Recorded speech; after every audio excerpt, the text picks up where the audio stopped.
Hey there, this is Natalie, and this video is going to be something a bit different. Just because, well, a couple of people sent me this video to take a look at because it enraged them. And it turns out I too disagree with everything in it. Now that wouldn't normally be a reason for me to write a massive long essay responding to all of its points. But since the video in question is Noralities' I'm Tired of Isekai, which focuses heavily on how unfair the anime community is to women, and then talks at length about why, as a woman, she can't stand ReZero, I kind of feel like as a female Anituber, who is mostly known for being a big fan of ReZero, if anyone's in a position to argue with it, it's probably me. And I feel like someone should, because it's full of biased, self-contradictory conclusions based on general feelings, rather than any attempt to look for facts or solutions. And those conclusions paint a pretty patronising picture of female anime fans as victims of the patriarchy, and male anime fans as, well, I'll come to that. Now, to be clear, I don't care if other people don't like my favourite shows, and this isn't going to be all about why she's wrong and ReZero is a masterpiece from the perspective of a salty fan. I will address her points about ReZero later in the video, but my problems with Noralities' viewpoints are not that they're anti-ReZero. They're with the gender-obsessed biases that underpin everything in the I'm Tired of Isekai video, as well as in the other videos I've seen from her. Incidentally, if you're wondering why I'm making a response to this video when it's 6 months old, it's because the people who sent it to me only became aware of it this week, where Noralities' channel has been blowing up as the result of a video about why Miss Kobayashi's Dragon Maid is problematic. Because, of course, it has. So, the video is in several parts, and I have stuff to say about all of them, so let's begin at the beginning. Before getting into Isekai and ReZero specifically, Noralities sets out that this isn't going to be one of those videos people were making a few years ago about how they're bored of Isekai, because there's been a lot of Isekai and maybe something else would be good for a change. She actually wouldn't really have had a chance to get to that stage, because she admits she's only watched 4 modern Isekai shows: Konosuba, ReZero, Ascendance of a Bookworm, and My Next Life as a Villainess. You'll notice that none of these actually are the generic ones, so it would be impossible for her to feel fatigued with generic Isekai. So the I'm tired of Isekai isn't so much like I'm weary from having watched so many Isekai series and I hunger for some variety in the form of perhaps some sci-fi. Instead, it's that kind of I'm tired you see people say on Twitter when they just can't today. And the video is mostly going to be about gender politics.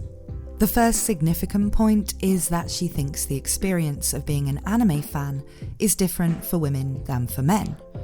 She thinks that the anime community is based around male voices and male tastes, and therefore most of what she sees recommended, and indeed most of what gets made, is aimed specifically at men. So when she sees something that's popular and then watches it, usually she ends up not liking it because she is no man. This is where she has a little talk about female Anitubers. She does mention that big female Anitubers exist, showing a picture that includes Akidearest and Sidsnap, but she also talks about her perception that finding female Anitubers is like finding a needle in a haystack. In another video, she says that YouTube doesn't recommend female content creators as much as male ones, just casually, as if that's a well-known fact of the patriarchal system that Susan Wojcicki is running.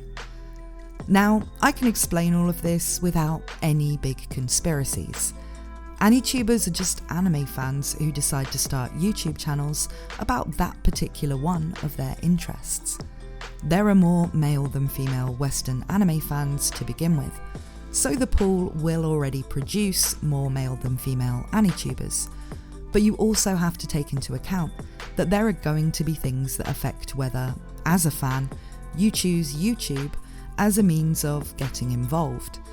There are other things you can do within anime as a sphere where women are more in demand than men, such as cosplay and fan dubs or streaming as a VTuber.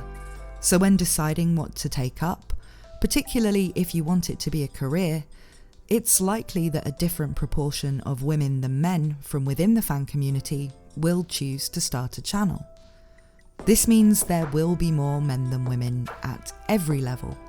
So yes, maybe out of the 10 biggest Anitubers, only 2 are women, but that will be reflected at the bottom too, where if you look at 100 new or small Anitubers with under 1,000 subscribers, only 20 would be women. More men are succeeding, but more men are also looking at a channel like Noralities, or even me, and working on how to get to where we are. Time is also a factor. The big Anitubers she's using as a reference have all been consistently making anime videos for years and growing their audiences, but as anime itself has become more and more mainstream, that's meant that very few newer channels are just making general anime content. Things like seasonal recommendation videos or video essays about some random show you watched years ago that you think is interesting will work once you have an audience that will watch it on release and tell YouTube to push it out to more people. But for most newer channels, that kind of content is hard for people to discover.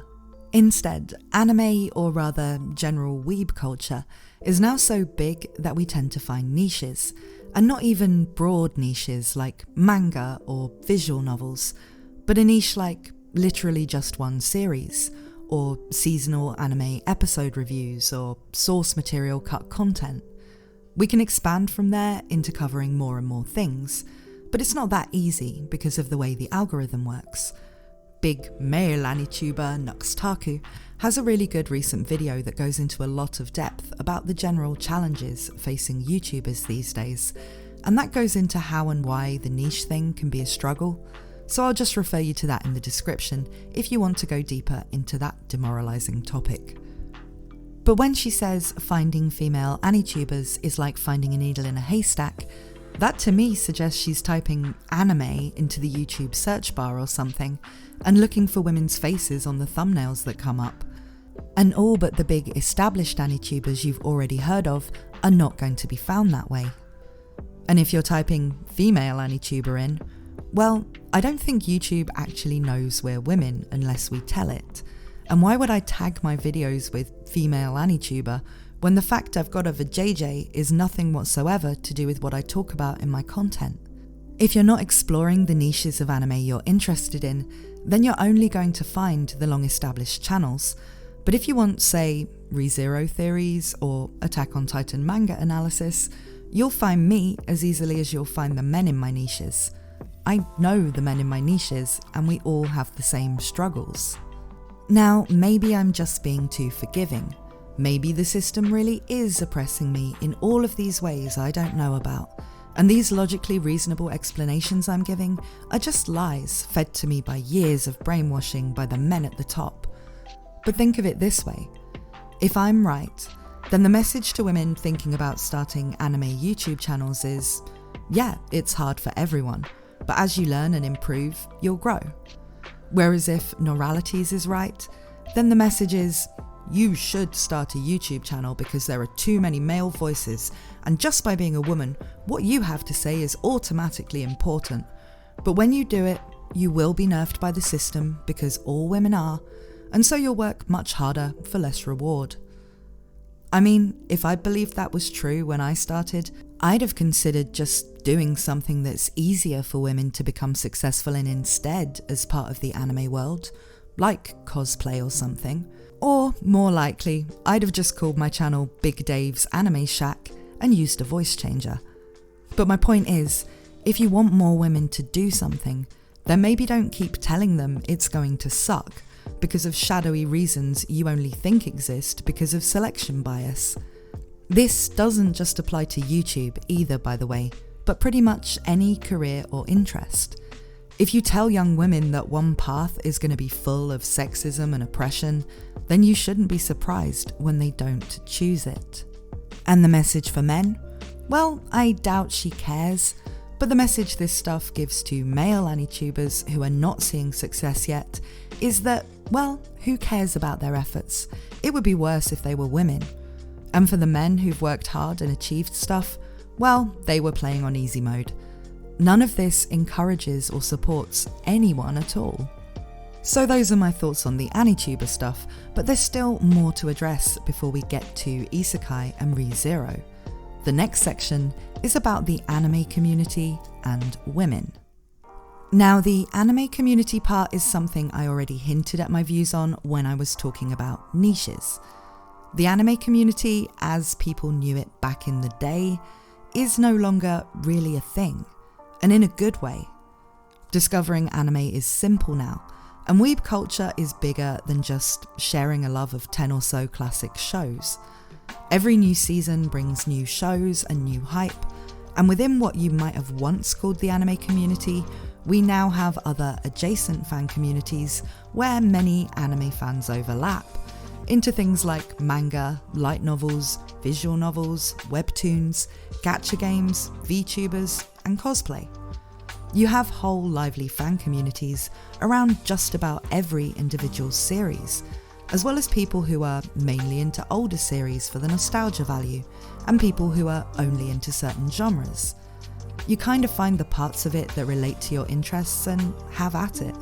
So you get people like me who always know the latest shows that are airing and what the general feeling towards them is from the seasonal anime fans, but who has never watched a single episode of One Piece. Or conversely, people who are deep into long-running shonen but have no interest in seasonal hype. You have the Sakuga fans, who just want to watch the most amazing animation on offer. The Seiyu fans, who are all about the voice acting. There are just so many different types of fan, and they all kind of find each other. What you might want to do within the fan community is also vast. If you want to meme and have a laugh, or theorise, or make disturbing fan art, or if you want to rant about how everything is problematic, like some kind of anime Anita Sarkeesian, it doesn't matter, there will be other people who want to do it too. You'll also find that this broad world of anime fans exists to some extent in all different languages.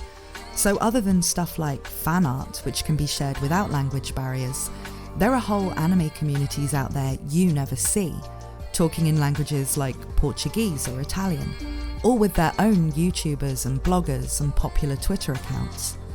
So if you say the anime community isn't giving you a good experience, then all I can really think is that you aren't in the right part of it. If the most mainstream tier of it, the biggest Anitubers, is all you're looking to for your own experience in the anime community, then that's only going to feel satisfying for you if you have very mainstream tastes. But even if you do have mainstream tastes, even if you actually love ReZero, then one video every couple of years about it from Gigak and Mother's Basement probably isn't going to be enough community for you. You're going to want to be looking on Twitter and Reddit and Discord for where the like-minded people are and getting your recommendations and hype from them.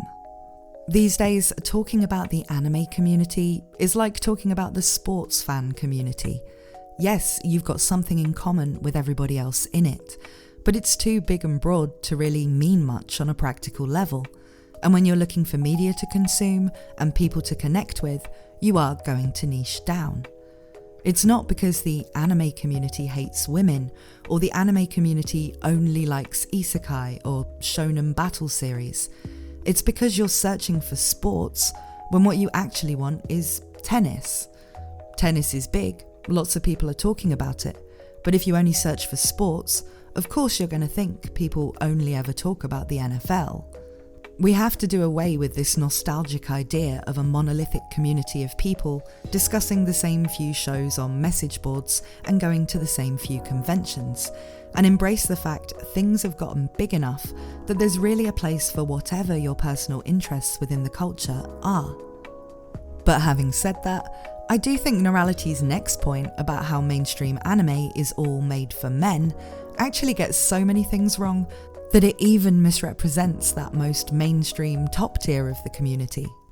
You see, to demonstrate how popular anime that gets talked about is all aimed exclusively at men, She goes ahead and looks at how many recent anime were categorized as seinen, the adult male market, and how many were categorized as josei, the female equivalent. Lo and behold, only one josei show and a whole raft of seinen. Well, that just proves that all anime is made for men, and women are just, as she says, more willing to put up with having to step into the skin of a male protagonist because we're so used to it and we're so tired. Only it doesn't, and she knows it doesn't, because in her follow-up video about Ascendance of a Bookworm, she talks about how that series is listed as seinen, as well as mentioning a whole bunch of other shows she thinks are for girls that have the seinen or shonen category. The thing is, in Japanese fiction, categorizations are done by gender and age group, whereas in the West, they're mainly done by age only, except certain genre classifications that do target a specific gender, like women's fiction. As the primary audience for something gets either older or broader, the likelihood of it being heavily targeted to one gender gets smaller. Children tend to want to consume the same media as their friends, and broadly speaking, children tend to be mainly friends with their own gender, so children's media is often quite gendered. But things aimed at adults or whole families tend not to be, because adult social groups and families tend to be mixed, and people like to watch things together. This isn't so much the case with books, because reading isn't a social activity. But when it comes to TV shows and movies, even when they adapt books, it's better to adapt things that will appeal to men and women, so couples and friend groups are more likely to watch them together, as well as having a bigger potential audience of individuals who watch them on their own. But because the Japanese categorizations have always been gendered, over time people have gotten used to looking in the nominally male publications for the stuff that's aimed at mixed audiences, as well as the stuff specifically aimed at men or boys. Josei then has ended up being the equivalent of the women's fiction genre in the West, and so by no means the bulk of what women actually buy or like. It's just the stuff that almost exclusively women buy or like. Yes, the shonen and seinen end does include some stuff that is made with men as its primary audience, and I'll come to that when I get to ReZero, eventually, in just a moment. But it also includes just about everything else, from Hoseki no Kuni to Kaguya-sama, to stuff we automatically think of when we hear the word seinen, like Berserk. In fact, the Japanese fiction market is very different from the Western one, in respect of the fact that romance and romantic comedy is not seen as just for women. So while a certain style of romance with idealized boy characters and lots of romantic wish fulfillment is usually found in shoujo, because it tends to be off-putting to boys to feel like women are comparing them to the perfect bishi boys, in much the same way women don't like to be compared to harem waifus. More grounded romance stories that are appealing to everyone tend to, again, end up in the seinen category. This makes simply counting the seinen versus josei absolutely meaningless. The other point to consider is that the seinen and shonen type classifications come from manga publications. If a series is in a shonen manga, then it and its anime adaptation will be classified as shonen. That is literally the only criteria. People used to like to argue about whether Attack on Titan should be shonen or seinen, but it was first published in a shonen magazine, so there is a definitive answer to that, because this is all that shonen means. But these days, a lot of anime adaptations, in fact almost all isekai, are not adapted from manga. They're adapted from light novels. Light novels are sold as books in bookshops. They're not serialized in manga publications with categorized target markets first. So whether the anime adaptations get called shonen, seinen or shoujo is kind of more to do with setting the age range and expectations than with how the series was marketed when it was launched in Japan. These days, marketing online is sophisticated enough that they don't have to market a series on Blu-ray or a light novel to men or women. They can market it directly to people who like similar stuff. and shows on a TV lineup or books in a shop are also essentially marketed at people watching or looking at similar things.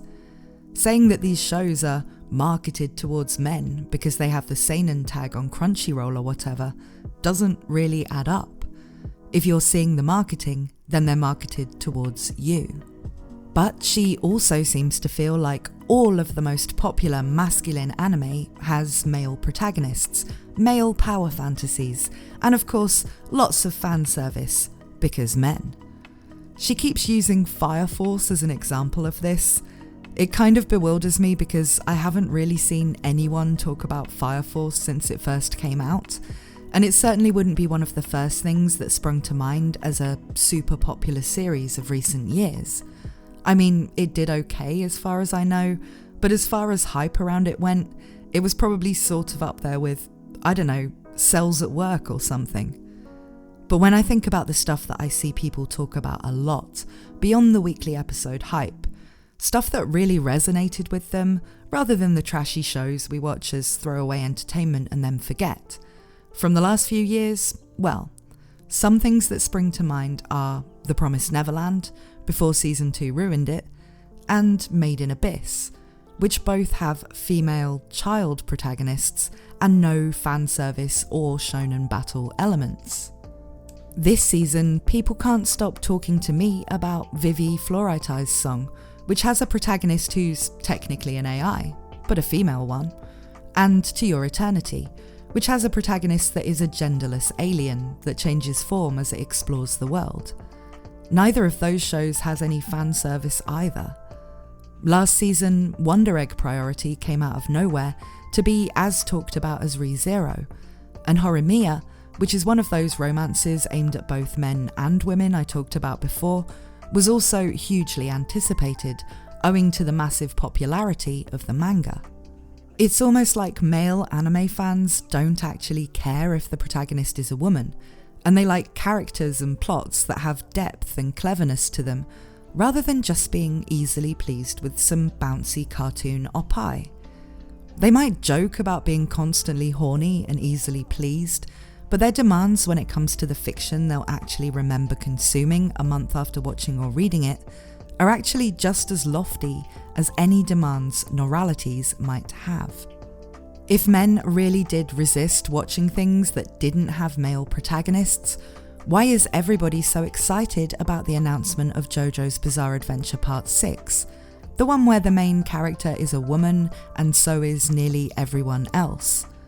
Yeah, JoJo's, that manliest of shonen series, when it decided to have an arc where the protagonist was Jotaro Kujo's daughter after 5 generations of male main characters, everyone thought it was great and now they can't wait to see it animated. Where's the big sexist backlash? You see, you say that when women watch shows like Hunter x Hunter, we have to get used to slipping into the skin of male protagonists, and yet, from what is actually popular with adult fans, men seem just as willing to watch female protagonists as we are to watch the men. I think there are a few reasons for this. For one thing, we don't always have to actually relate to the protagonist at all. Some stories would be impossible to tell if we did, like Vivi and To Your Eternity, which conceptually both rely on the main characters being something a bit alien to us. We need to sympathise with them, or just find them entertaining or interesting to watch, but that's all. And I may just be weird, but I don't sit down to watch Hunter x Hunter and spend a minute getting into character because I have to be gone now. Still, sometimes we do find a character relatable, but gender is just one way they can be like us, and a pretty minor one unless the story is all about that. Whether they're an introvert or an extrovert can be a much bigger factor in whether we can relate to them, as can whether they're smart, whether they had a similar upbringing, how they handle situations, what their goals are, what they're afraid of, and what they want to protect. Noralities says women are more likely to watch a male protagonist because they have more empathy. And by the way, there is no study in the world that backs up that women have more empathy, so don't just drop that in like it's a fact. But I think it's more that when it comes to relating to fiction, Most people care more about seeing their ideals or their own struggles in the personalities and actions of the characters than about whether their gender and sexual preferences match your own. Most people aren't that obsessed with the basic elements of someone's identity and are more interested in what they actually do and say. The identity politics boxes you check are not a personality in real life, and they aren't enough to make a good character either. Now, let's finally talk about isekai. Noralities says that since the isekai genre 20 years ago included shows like Escaflowne and Inuyasha, until Sword Art Online became popular and spawned knockoffs like A Hydra Grows Heads, she felt like the genre had been taken away from her as a woman. Okay, the thing is, isekai wasn't really talked about as a genre until the big boom in isekai that came after Sword Art Online blew up. People before that weren't saying, hey, these are this season's new isekai shows. Isekai was just a concept that could be used in stories, as it always has been, both in anime and in the West, since the times of Alice in Wonderland or The Chronicles of Narnia. Yes, there were female-led shows with an isekai premise, like Inuyasha, but there were also shonen shows with an isekai premise, like Digimon, and seinen shows with a ton of ecchi comedy and fan service, like Those Who Hunt Elves. There were also plenty of shows that weren't about isekai, but had isekai arcs, like Bleach and Hunter x Hunter. Isekai was a feature, not a genre, in the way we talked about things. It was only when a glut of isekai stuff came out in the mid-2010s that we started to use the word more and more, and it became something most people recognised as a genre, rather than just a feature that could be in fantasy fiction. This glut of isekai did get kickstarted by the success of Sword Art Online, but it's important to consider that what Sword Art Online actually blew up was not isekai itself, but stories about people in a world with MMO-like features. The appeal was the game-like setting. This is something that couldn't have been written in the 90s because MMOs weren't a familiar thing with all of their own tropes that could be put into stories. But the gaming aspect has always been a popular part of light novels for as long as light novels have existed, which is why older fantasy-type stories like The Slayers, actually one of the first series to be referred to as a light novel, had more of a D&D feel. Light novels are part of otaku culture, and so are games. So it's not a surprise that whatever the popular gaming styles are, they will be things the authors and readers of light novels, and then the viewers of the anime adaptations, will find interesting. Sword Art Online, and I am just going to be talking about the Aincrad arc here because that was what blew up its popularity and went on to have an impact on other light novels, doesn't actually have any of the things that contribute to an isekai story from a writing perspective. Nobody is actually transported anywhere. There are no characters in Aincrad that aren't from our world, and crucially, Kirito is not thrown into an unfamiliar world where he knows less about it than everyone around him, allowing for him to serve as an audience surrogate for the world to be explained to, the reason Noralities states that isekai works. Kirito was a beta tester for the game world he and everyone else around him has been trapped in, and so he actually knows more about the setting than anybody else, and is usually the one giving the exposition. In fact, from a technical point of view, Sword Art Online is not an isekai. It's a sci-fi story that relies on near-future technologies and virtual worlds as a premise. Kirito is not transported to another world where magic is real and he has to learn to live among strange fantastical people or defeat a demon lord. He's trapped in a virtual world with a bunch of other regular people and they have to beat the game without dying. It definitely had the power fantasy thing going on, and the harem not a harem thing as Noralities calls it, but the core of the power fantasy is that by being the best gamer, Kirito can shine in this virtual world in a way that he couldn't in the real world, and can become a hero because of that. And the escapist element is there for people who love games and have maybe daydreamed about how it would be great to actually be their RPG character and live in those worlds. This meant it was necessary for the setting to be a fairly generic MMO world, rather than some complicated fantasy world with a ton of lore, so the audience can see it as something similar to the games that they've played and maybe wanted to live in. It ain't that deep, fam. Now, I don't think Sword Art Online is very well written, and I don't especially like it, but I have watched it all, so I understand what it is and what it's trying to do, and I get why people do like it. Noralities admits she's never watched it, but blames it for spawning all of the copycat shows, most of which she hasn't watched either. And the images of the shows she's picked as things spawned by SAO are stuff like Shield Hero and Slime that aren't really much like SAO at all, aside from the settings having that familiar RPG feel. I think it could definitely be said then that as this boom in isekai stories happened, it wasn't that the isekai genre changed and became all about male power fantasies and harems. It was that a new trend for RPG-type stories began. It didn't take a genre away from women and only give it back a few years later when the bloody second coming of Jesus that she seems to think Ascendance of a Bookworm is arrived. It created a new genre, which authors then began to experiment with different things in to different degrees. That meant that some things aimed to simply contain all of the features that contributed to SAO's appeal, but then some things aimed to tell a serious and non-trashy story within that framework. Some aimed to subvert or parody it, and some aimed to innovate by exploring high-concept ideas and gimmicks within an isekai context. The more serious or more gimmicky stuff came later than the original cash-in type stuff, and because it was the more serious or gimmicky stuff that was able to abandon the bland Kirito lookalike male protagonist feature, that's when you started to see more female leads in isekai. And as I hope I've already established, men are watching and enjoying those female-led shows too. It was never the case that they didn't want them. But there are by now so many ways this new isekai genre has done things. Just about every element, from the game type stuff, to the harem stuff, to the European medieval fantasy tropes, to the OP self-insert protagonist, can all be removed or subverted to create different types of story.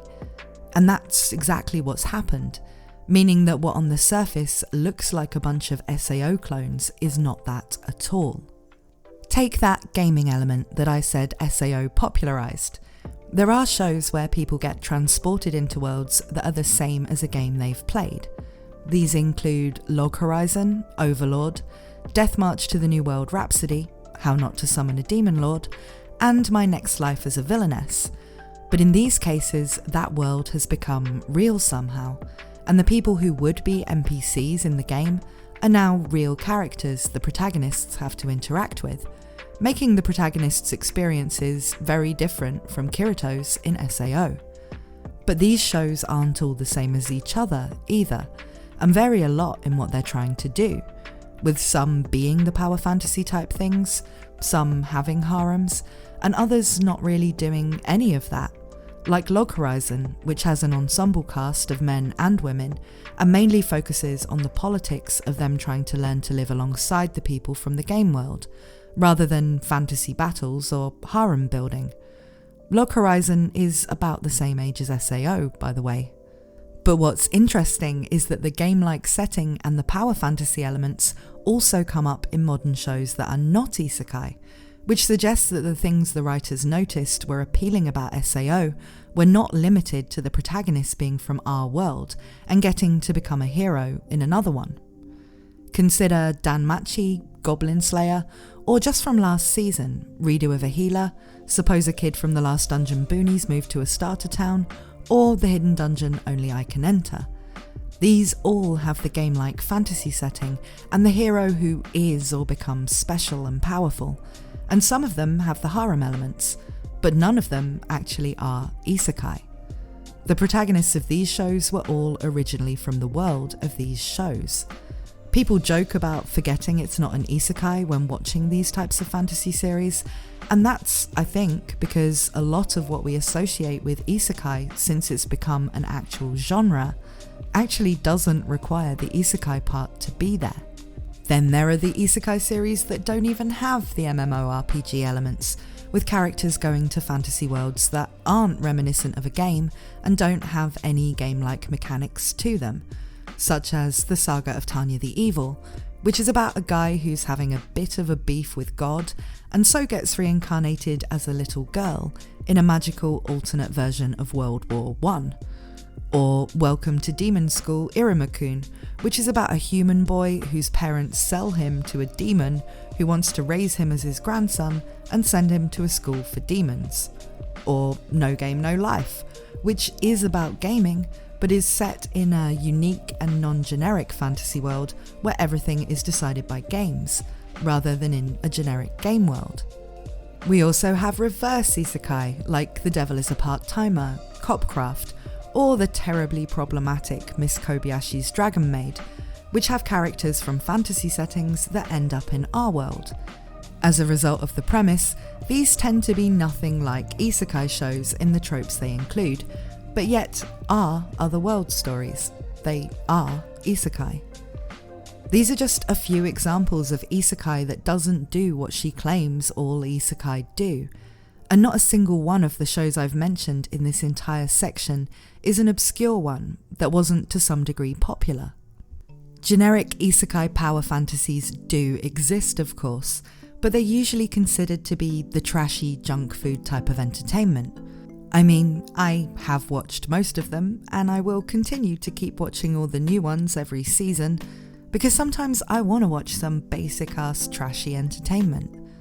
I might know that I'll have a more enriching experience watching, say, Vinland Saga, but when I sit down with my brain all turned to lasagna at the end of the day, that sort of quality would be wasted on me, and I'm glad of How Not to Summon a Demon Lord for amusing me while not demanding too much in return. I think this is the case with, well, every fan of this stuff. It's light entertainment we don't think about too much. Other people watch reality shows where they know everything is fake. Others bask in the nostalgia of some show they liked when they were a kid that is, unsurprisingly, very boring to watch as an adult. It's a way to relax, and that in itself is enough reason for it to exist. But nobody's really saying it's more than that. And that's why, as I said before, this thing she thinks happens of everybody raving about the latest generic isekai doesn't actually happen. There are no long video essays about how amazing and cool Isekai wa Smartphone is, or how Master of Ragnarok was a must-watch. Instead, the isekai that's trying to be more than that, that's trying to either innovate or excel within the genre, is what gets talked about.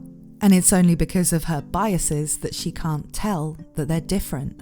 And now, 6,000 words in, I finally get to talk about ReZero and Natsuki Subaru.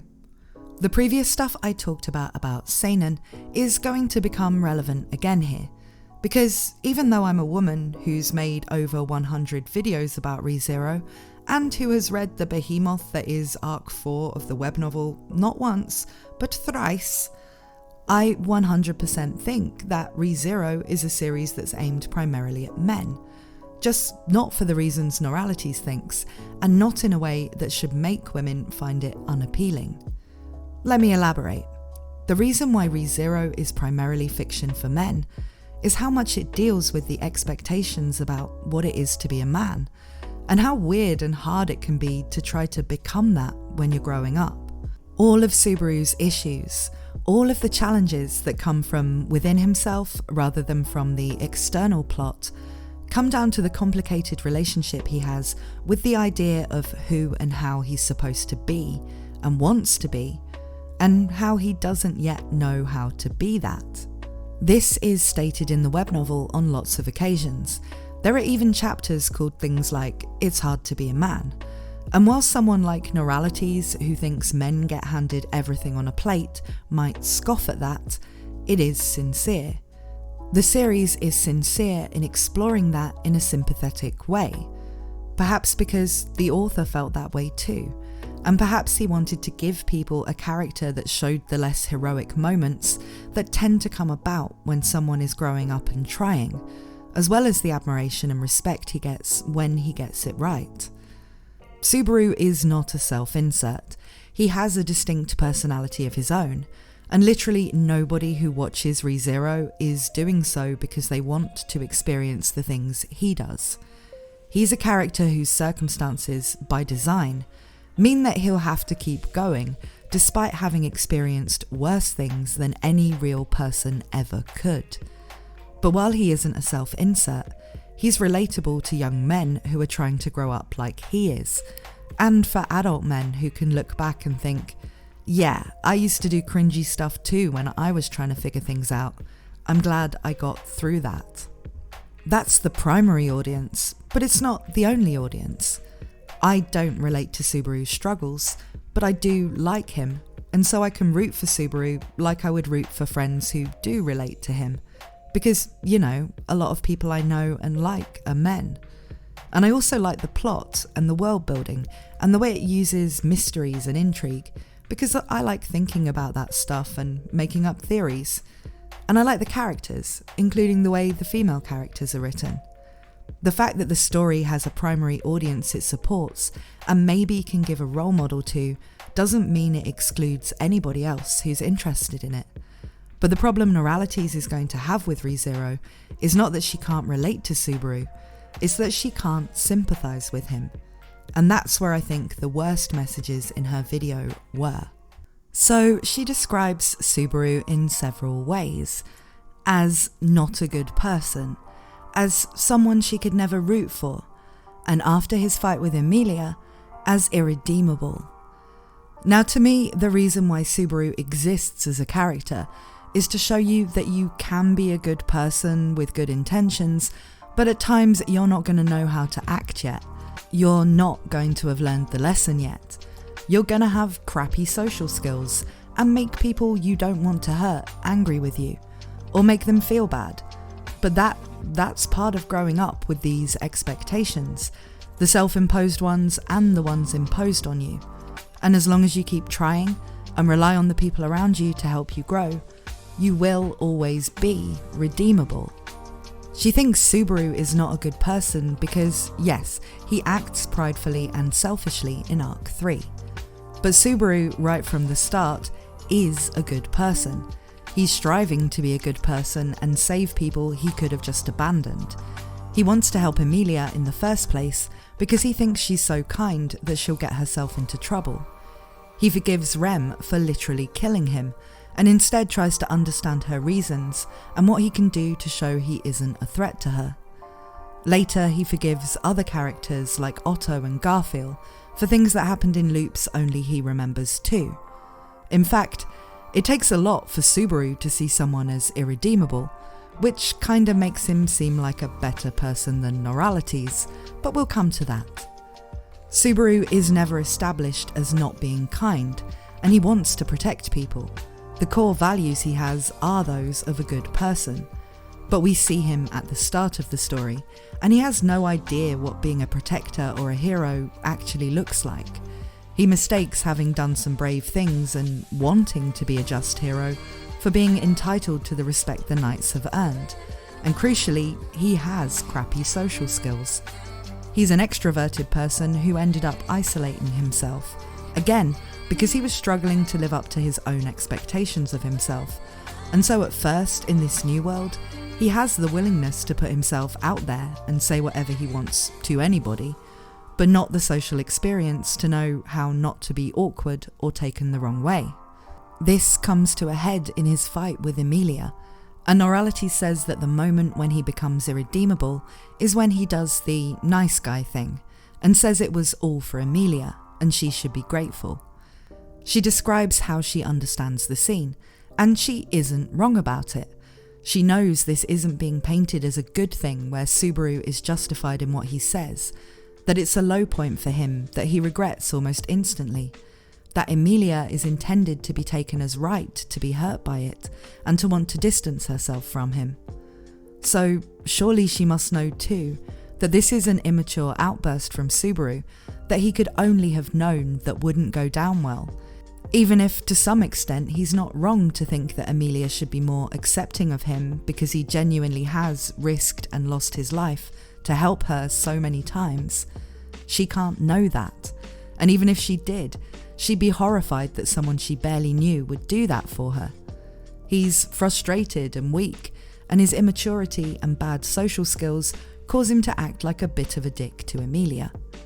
But to say that that is irredeemable, when the whole point is that it's not, that once he learns what he did wrong and makes an effort to win back her trust and to earn the respect of Julius, he will be forgiven by them, is pretty messed up.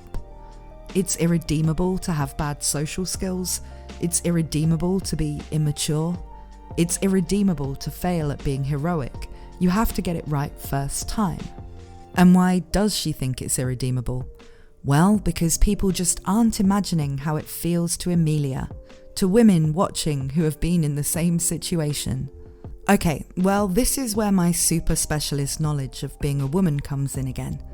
I can tell you exactly what it's like when a man you don't know very well does the nice guy thing and expects you to be grateful and maybe even give him something in return for doing something for you that you never asked him to. It's annoying. It makes you want to have nothing to do with him.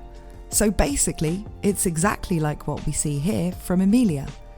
In the grand scheme of things, it's never going to go down as one of the worst things that's ever happened to you. You probably won't even remember it in a couple of years unless you have a very uneventful life. But it will be an uncomfortable and unpleasant interaction that you won't enjoy. That's it. It definitely isn't the worst thing that's ever happened to Emilia, and because of the uniqueness of their situation, where Subaru has spent a lot more time with Emilia than Emilia has with Subaru, the repercussions of his actions will hurt him a lot more than what he did will hurt her, because she's not all that invested in him yet anyway. But yes, by doing something that will make Emilia a bit uncomfortable for a little while, in a story where characters including her are in very serious danger a lot of the time, yeah, that's the worst. He's impossible to forgive and root for now. Why? Because it reminded you of one time some guy you still haven't forgiven acted like that towards you 5 years ago, and everything has to be about you and your feelings? Do you realise how insulting that is to the people who do relate to Subaru, and who sat uncomfortably cringing through those scenes because they knew they'd done the same stuff back when they didn't know better? To say that even if Emilia and Rem forgive him and believe he can grow, you don't. And frankly, they only do because they're body pillows and nothing like proper women.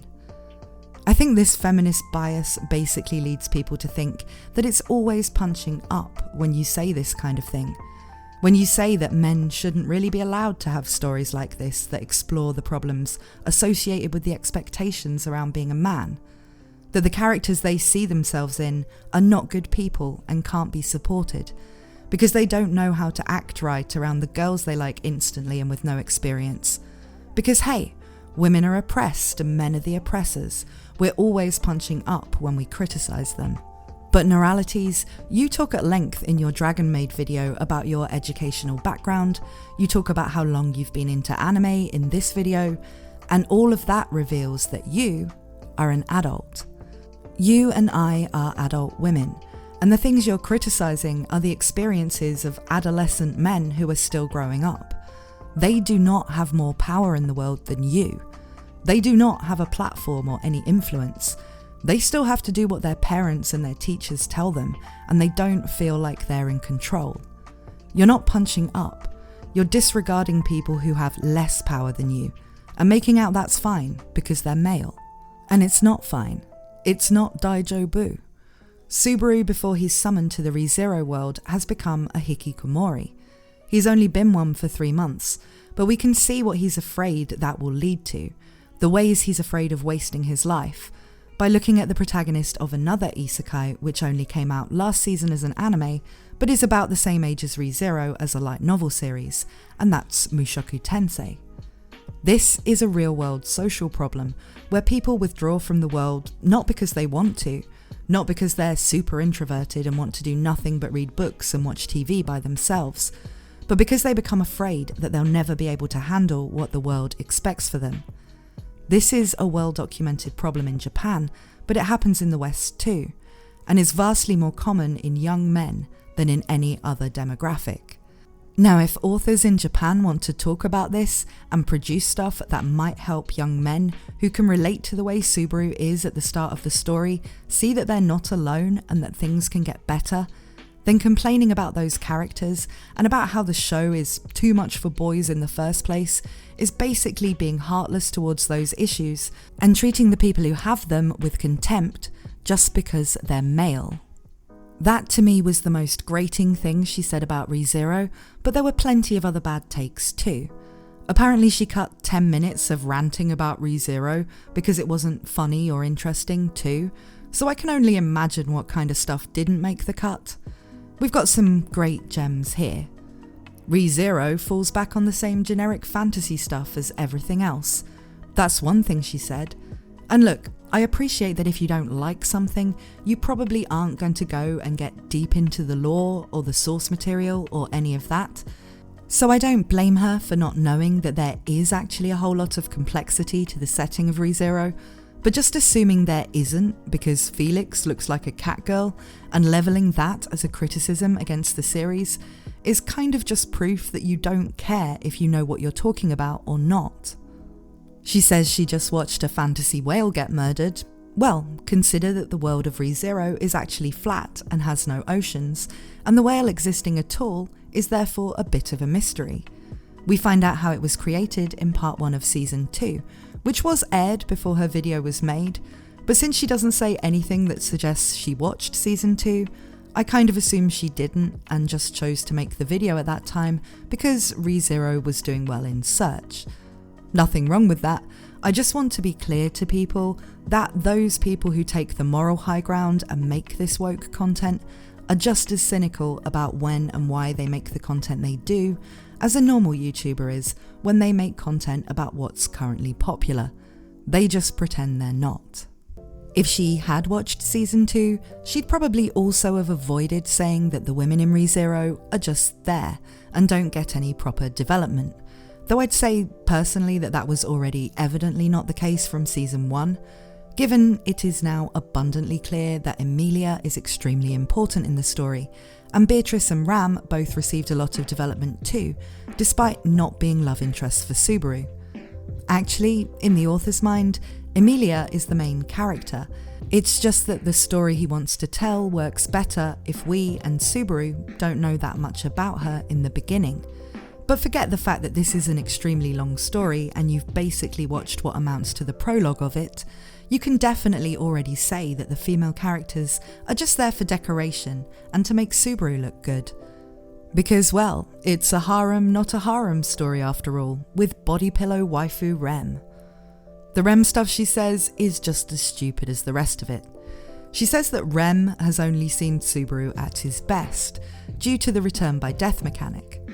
That's abundantly not true, since Subaru's lowest point in terms of how he acted, embarrassing himself in Emilia, fighting Julius, and then his irredeemable moment, was permanent. Rem saw him at his worst. What she didn't see were the loops where she herself murdered him because she didn't trust him, or the loops that led to his broken state when he says he wants to run away. She doesn't see him at his best at all, but she sees enough to understand how hard he's trying, and that he isn't a bad person who would selfishly run away and be okay with the consequences.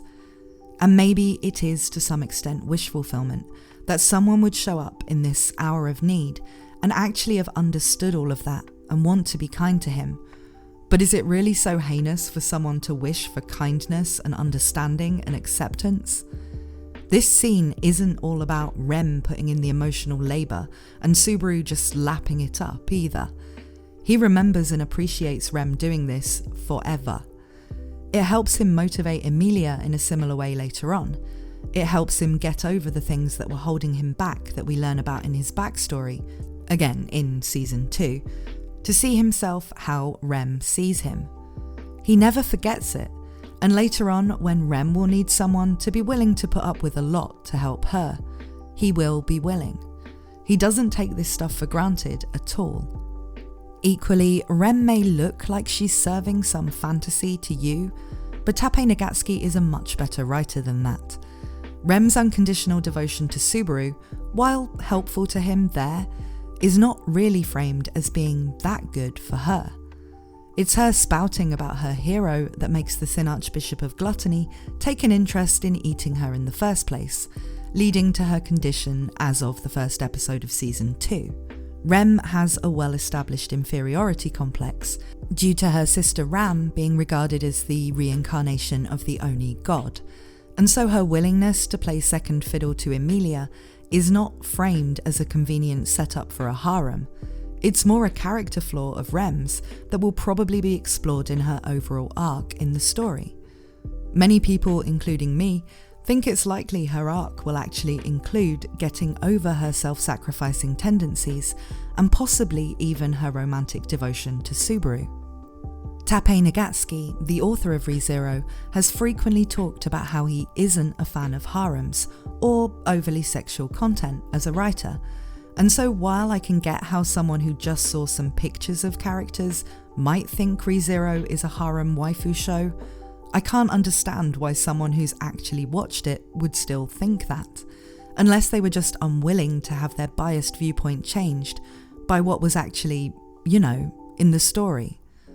Yes, there are lots of female characters, but very few are romantically interested in Subaru, and unlike in a harem-style isekai story, we see just as many male characters being important. Because male friends, rivals and role models would be important in the growth of a character like Subaru. For every female royal selection candidate, there's a knight, who's just as important in Subaru's story.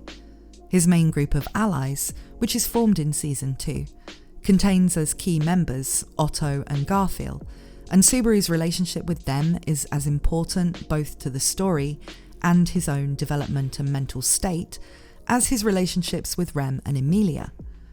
Equally, the relationships he has with the different female characters are all really different and unique, from the fairly realistic, bantery friendship he has with Ram, to the more familial bond he has with Beatrice, to the mutual respect he develops with Crush, to the complicated and distrustful feelings he has towards Echidna. None of these characters are harem members by any stretch of the imagination. Another thing I find kind of ridiculous is that in her video praising Ascendance of a Bookworm, there are a couple of things she says are really great about it that aren't usually included in an isekai, which literally also happen in ReZero. She says that the fact that they use a different writing system in the world Mine is reincarnated into, and she has to learn to write, is a super interesting detail that is always overlooked. Well, did you not see all of those episodes where Ram taught Subaru to read? It's exactly the same detail of an isekai world that's being covered, but when the show with the female protagonist does it, it's proof of why it's amazing. Yet ReZero, that just has the same basic fantasy tropes as everything else. Another is that in Ascendance of a Bookworm, it deals with the fact that the protagonist misses her original world and her original family, by occasionally mentioning that she does. Now, I know you didn't see Season 2 of ReZero Noralities, but Subaru's feelings about his old world and his family are very much explored in it.